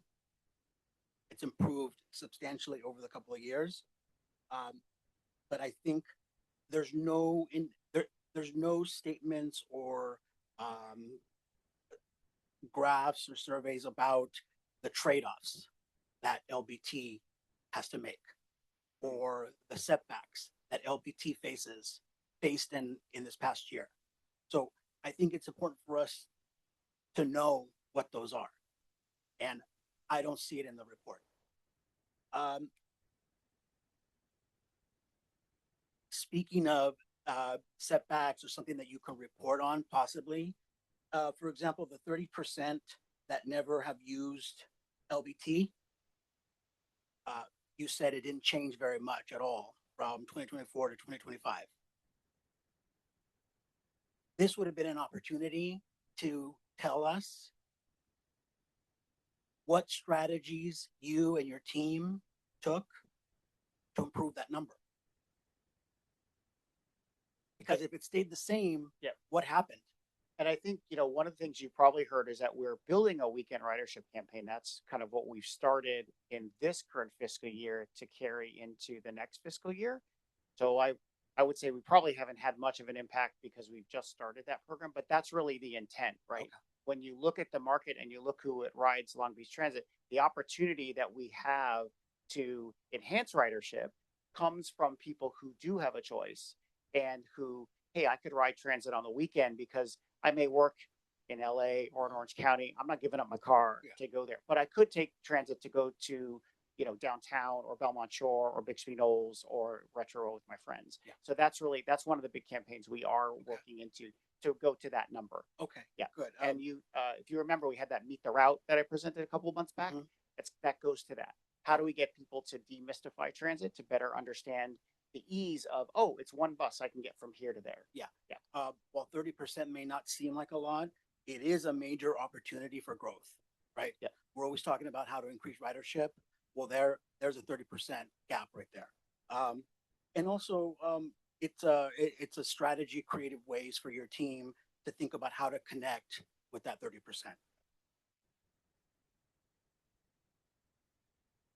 That's all I have. And I didn't mean to put you on the spot, but thanks for answering the questions. I think just to note that I think the one thing is, and this is not to diminish any of the data, the changes year over year are not large. They were all within about 5 points. So that doesn't mean we don't pay attention to it, but it means that it's within your margin of error to look at it. So it's something we definitely want to look at. And why did that change happen, right? We could speculate that when it comes to the fares and community value, that could just be general economic uncertainty, right? I don't want to, with people feeling those pocketbook issues. So putting money in Long Beach Transit or putting money somewhere else, that may be a trade-off, right? Because we conducted this survey kind of, more recently. So those are things that we can speculate on in terms of how that goes. And then the trend data will give us, this is our second year with this set of data. So that trend data will give us those answers as we move forward. Yes, Director Angeles and then Director Almeida. Thank you for the survey. And as a person who lives by NPS, in terms of the net promoter scores in the industry, I just want to commend you and commend staff. I know that in my business, we live and die by them, and so having achieved what you have achieved is quite an accomplishment. And congratulations. And again, just recognizing that the good work that you and Dan and staff is doing. Yeah, I wanted to actually start with saying the same thing. I think I wasn't on the board last year, but I watched it and I was excited to see the 50. So 58, it's congrats to your team and the whole team, because a lot of that service is many other teams as well. So congrats on that first and foremost. I have two quick questions, hopefully. One is on I think there was a 66% perception of the on-time rate, but 85% on-time was the number. Is that the same number as last year for ridership, on-time service? Are you talking about so the 85% is the goal that we set as an agency, and we're usually around that in terms of across the board, 85% on-time performance. The 60% is the perception of on-time performance, where they said, right, that we could do better. So those numbers are about the same. The on-time performance perception dropped by three or 4 points from year over year. So there was a slight. Actually, no, that was a larger decline. That one had a larger decline. So that one dropped year over year. So there's that opportunity to educate our community about that. But again, it's also based on. That's why we want to look at the trends. It's based on, I'm waiting at my bus. It's 5 minutes late, right? That changes my perception about how I feel about on-time. So let me add something to that. Our on-time performance right now is 84%. It went up 1% from year to year. And that's what I was trying to get at. Question you were asking. Basically the same. It sounds like you went up one, but the perception. Got it. And the second one I had is mostly on the cleanliness question for whatever gap could exist at the stations. And this is a question for your customer relations team's interaction with the Go Long Beach folks. I know sometimes city folks may just submit it to the city for a Go Long Beach cleanup, but that would be a different team. Is that being said? Does that get sent over to Long Beach Transit if they report a bus stop as unclean, or is that gets over pretty quickly? Or just kind of wondering on that process, because I can see a lot of folks in the city just submitting that to Public Works or something. We get a lot of those calls. I couldn't speak to what comes through Public Work. When we get the calls, we dispatch the team and they go out and clean a stop. I guess I'm just making sure that things that get sent to the city get sent over to us, so we have that information too. I wouldn't know that, so yeah, that might be somebody else. Yeah, I apologize. Yeah, we'd have to get back to you on that. Great. Oh, yes. Yeah, I can add a little context to that. So we do use the Go Long Beach app at the city, and we do get a number of requests for dumped items, cleanliness, that kind of stuff. Those do come through our shop in Public Works, and they kind of fall into a couple different categories. One area would be Public Works is responsible for. We handle those. Some other areas are maintained by other entities. We work with those other entities to get that material disposed of. We also have a contract for some of the bus stops. So the city-controlled bus stops are, we deploy the information and get that out to those folks. It's a vendor of ours that services those. And then the other requests that come in that are specific to transit, our team works with the Long Beach Transit staff to make sure that those areas get addressed. Great. Thank you for the clarification. Any board discussion? Great. Seeing none. Thank you so much, Mike. Great presentation. Thank you. And We're going to be using it for our budget discussions as we move forward. I want to add something as Mike is going away, is that you know, we present the customer survey and the question was asked, why didn't we present the solution? The idea, if we sit here and we have a strategic service plan that we 3 years out look at, and we update every single year. The driver of the strategic plan is funding. If we have the funding, we move forward with some of those changes. But I think that the two things that are, one is that we do have take this information and we can put that into a strategic service plan where we look out what would we like to focus on in the next 3 years, and then we narrow it down to the specific budget. If the budget has the ability to withstand the changes we want to make, then we would include it in the budget, present it to the board. If it doesn't make it in the budget. We don't have the funding to do it. So that is done behind the scene. We can talk about how we do that. But today's presentation that we present was what the customers' input were. We weren't presenting what are the things behind the rest of it. So we can talk at some other time. I can bring back with our service planning group and what we do and how we address cleanliness, on-time performance, and things that we do after we get the customer. Great. That would be great, Ken. And I know Marisol, you wanted to say something?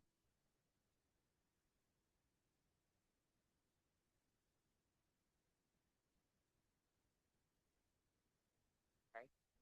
Thank you. To answer your response, as government relations, we do work closely with the elected officials, offices, and staff, and we brief them on what our responsibility is in regards to the amenities. And so we ensure if they are having issues with cleanliness at bus stops, they do share that information, whether it goes directly to customer service or it comes to directly to government relations. We then communicate with our team, our clean, I'm sorry, not our clean team, but the city's clean team. But that's done internally with Kim Lay's bus stops zones, bus stop amenities team to ensure that they're working closely with the city. So that no matter what, the bus stop is clean at some point, whether it's done by LBT or it's done by the clean team at the city, but it's an ongoing collaboration between City of Long Beach and Long Beach Transit. And we ensure that we're informing staff at the elected office to ensure that they are able to call us directly if their customers are not knowing who to call, whether it's the city or LBT. And to the point, there are some bus stops that are owned by the city and some are owned by the Long Beach Transit. So we want to make sure that that communication is clear directly to the elected offices and their team, because they're the ones that are on the ground communicating that information. So there is collaboration on the ongoing basis. I just wanted to make sure that your question did get addressed. Looks like you have a follow-up question. Thanks, Madam Chair. Do you have a sense of the volume that we get and with respect to those cleanup calls? Just in general, I'm sure we get, you know, or do you not, are they not tracked? It may not be tracked. It is tracked. We track all of our repairs for bus stops, all the activities, how many bus stops we clean per day, how many complaints that come in. We have that in the amenities group. Okay, well, it might be useful for us to know, not right now, obviously, so that when we're out and about talking about the economic impact, we also talk about the community impact to support the work that government affairs does with the elected officials. Not that I've gotten any complaints, I haven't, but I would love to have something locked and loaded that I can, like a pie you can throw in a complainer's face and say, we've answered these many calls and, you know, Marisol and her team are on it.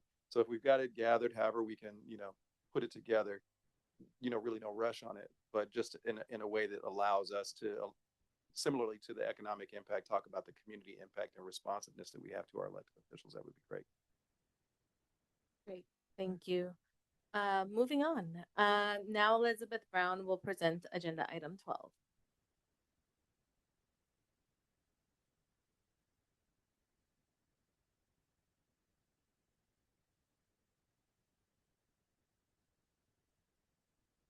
Good afternoon, Chair Mejia, members of the board, Mr. McDonald, and all who are assembled here today. Not that you're surprised, but I am Elizabeth Brown, Executive Director, Vice President of Organizational Development and Administration. I am before you today to provide an update on Long Beach Transit's vacant positions by bargaining units in compliance with Assembly Bill 2561. Now, I will provide background on this matter. Effective January 1st, 2025, AB 2561, signed by Governor Newsom on September 22nd, 2024, amends the Myers-Milius-Brown Act to require public agencies to publicly report on vacancies and workforce efforts. To comply, Long Beach Transit must present vacancy data for each bargaining unit at a public board hearing at least once per fiscal year, identify any policy, procedural, or recruitment barriers during the hearing, allow each bargaining unit's employee organization the opportunity to present at a public board hearing, and provide additional data if 20% or more of a bargaining unit's full-time positions are vacant upon union request. Both bargaining units were notified that LBT's vacancy rate and recruitment activities would be discussed today and extended an invitation to present at this public board meeting. Next, I will provide an overview of the vacancy rates for both the Amalgamated Transit Union, ATU, and the American Federation of State, County, and Municipal Employees, AFSCME, as of March 5th, 2026. As of this reporting period, ATU represents 606 budgeted full-time positions, with 18 current vacancies, resulting in a vacancy rate of 2.97%. As of this reporting period, AFSCME represents 100 authorized full-time positions with one current vacancy, resulting in a vacancy rate of 0.99%. As required by AB 2561, LBT is well below the 20% vacancy rate. No further action is required of LBT. This concludes my report. Thank you. Great, thank you. Before we move to public comment, I would like to note that a union representative were extended an invitation to address the board on this item. If there are any union representatives presented who wish to speak on AB 2561, please come forward at this time. Seeing none, are there any public comment? Okay. Great. Is there any board discussion? Oh, yes. Ms. Brown, Ken should give you a trophy. I just want to say you should be really proud of these numbers. I'm a little bit embarrassed, but our numbers at the city are sixfold higher than this in terms of vacancy. So to be able to achieve a 3% and 1% vacancy, obviously a lot of effort went in by the team in terms of recruitment and retention. And I think this is not where the agency was a few years ago. So this is a huge improvement, and this is something everyone should be really proud of. Thank you, Christopher. Thanks for recognizing the employees and the work they've done. Because yes, about 2 or 3 years ago, we were in a really bad position, and we did a lot of work to get here. Something you never see behind the scene of what happened. There was a lot of effort from a lot of people in the Fabiola place. Yeah, the head of talent acquisition, and her team has been really working hard to make this happen and to reduce, especially with ATU. We had a lot of, at one point, we had as much as 50 operator vacancies. Remember that. So they've done a fantastic job. So thanks for recognizing that. They've done a great job. And then Director Kemp. Yeah, thank you, Madam Chair. I'm so grateful to have such smart colleagues behind the rail. I wouldn't know how impressive this was if Director Kuntz wouldn't have said something about it. I'm always impressed, but to have that specific comparison for another beloved agency, the city of Long Beach, makes me prouder. And how long have you been with the agency? Almost 5 years. Wow. So, I mean, I think those numbers correspond to your being here. So, shout out to you, and to add to the shout out to Fabiola, thank you to all of you and your team for helping us beat the city. Thank you. It really takes a village of a great team behind me. Any additional? Okay, that's all right. Thank you for the report. As it has been said, the report's very positive. It's very strong. I appreciate the low vacancy rates. The retention and hiring are stable and effective, and the customer service is very pro customer, and your hiring and training is very pro workforce. So congratulations. If I wear a pro labor lens as a board member, I do have a couple of questions or concerns. And again, I don't mean to put you on the spot, but it's just, I don't see it in the report. There's no mention of actual union feedback.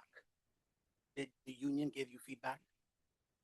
So this particular compliance report, AB 2561, requires us to report on the data and then give the union an opportunity to, at this hearing, give comment. So we were reached out to the union prior to this hearing, prior to this board meeting, and informed them of their right to do that, and shared the vacancy rate.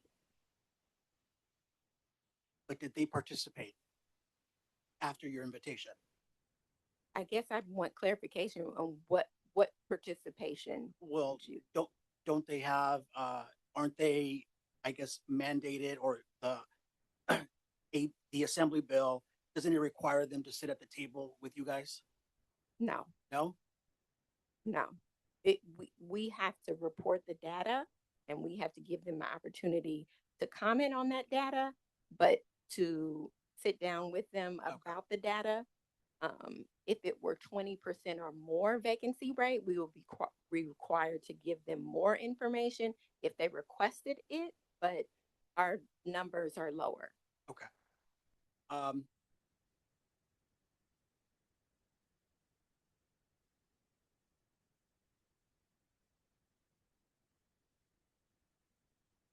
That's it. Thank you. Great. Any additional board comments? Seeing none. Thank you so much, Elizabeth and the team, for the great work. All right.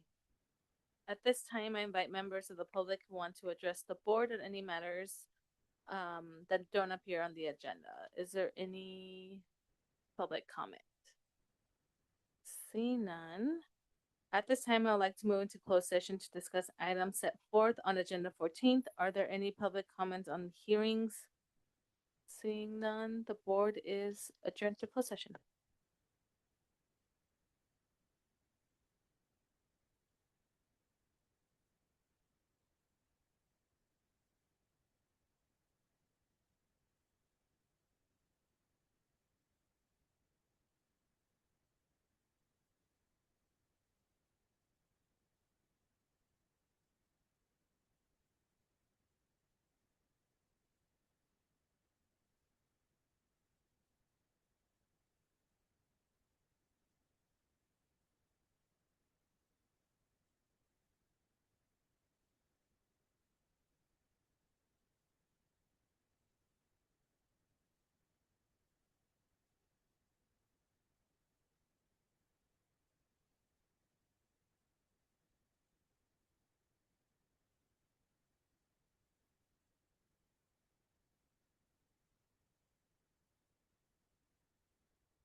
The board now reconvenes from closed session. Will general counsel provide the closed session report for agenda item 14? Yes, thank you, Madam Chair. The board met in closed session on agenda item 14. No action was taken. That concludes my report. Thank you. Now moving on to board requests. Are there any board requests from the board? Yes, Director Raleigh. Thank you, Chair. Just for a point of clarification to Jen, if this is more of a request for my fellow directors as opposed to staff, is this still the most appropriate place to do that? Perfect. Thank you, guys. Several months back, we had talked about updating or taking a look at updating the bylaws. And in fact, I believe it was brought up 2 or 3 times. I went ahead and we had had an initial discussion, which I already reported on, about some things that necessitated changing in order to resolve some tax issues. But beyond that, I didn't hear anything else from my fellow directors. I went ahead. I'm a nerd. I had a big glass of coffee, big cup of coffee one night, and sat down and dove into it and highlighted a few things comparing it to the rest of the industry that I found perhaps we should consider. And I'll be submitting that to Jen and the team shortly after this meeting. But I would ask that if we actually want the team to look at it, that do the same thing. So that's one. And my second point is we had also recently gone through the CEO yearly performance. And one of the things that I had requested during that process was that we formalize that process a little bit more and have very clear written definitions for exactly what constitutes our end results. And I submitted mine for the rest of the board to look at, and I don't believe that I've had any comments on that. I would really appreciate seeing where the rest of my board members' mind is when it comes to that, because I think that's important that we finish that process before the halfway point of this year. Great, thank you. And I do want to mention that for your first request, I believe the last time we left it, we were going to send over the bylaws to everybody to see what other feedback the rest of the board has done. And regarding formalizing the CEOs, thank you for that. I know that we're currently working on that, and we can have further discussions during our executive meeting. That's what I was thinking. Perfect. Thank you. So yes, so update is I did speak with Ken about the bylaw update. We will be sending something to the board, the voting members to review that. And then same with the CEO evaluation. We were waiting for input, and so Ken and I are working on it. Thank you very much, Jen and team. Any additional board requests? All right, seeing none. Moving on, do I hear a motion to adjourn the meeting? So moved. Is there a second? Second. Great. Roll call vote. Chair Mejia. Aye. Vice Chair Nyorbe. Aye. Secretary Treasurer Rawlings. Aye. Director Almeida. Aye. Director Angeles. Aye. Director Kemp. Aye. Director Sutton. Director Sutton has been excused. Great, the motion carries. The meeting is now adjourned. Our next regular meeting will be held April 23rd, 2026. Thank you.